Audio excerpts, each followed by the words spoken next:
என்டிடிவிங்கிற அமைப்பை ஒட்டுமொத்தமாக கபலீகரம் செய்கிறது அதானியினுடைய குழுமம். அதானி அவர்கள் அந்த என்டிடிவியை பேக்டோர் மூலியமாக ஒரு ஹாஸ்டைல் என்வாயன்மெண்ட் மூலியமாக கைப்பற்றுகிறார்.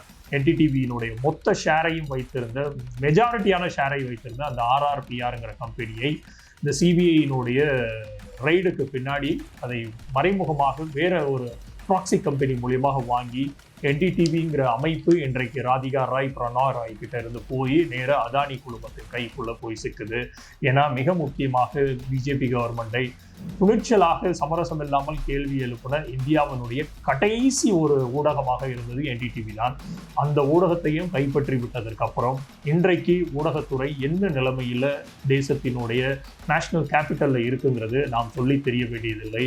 ஸோ இண்டிபெண்டன்ட் ப்ரெஸ்ஸுக்கும் இண்டிபெண்டாக இருக்கக்கூடிய இந்த மாதிரி ப்ரெஸ் அவுட்லெட்டுக்கும் தேவையில்லாத குடைச்சல்களையும் தேவையான சமயத்தில் குரல் எழுப்பக்கூடிய இந்த ஊடகத்தினுடைய குரல் வலையை நசுக்கிற தன்மையை தொடர்ச்சியாக நடக்கிறது. கடைசி முற்றுப்புள்ளியாக வைத்தது என்டிடிவி அப்படிங்கிறது மிக முக்கியமான உண்மையாக இருக்கிறது.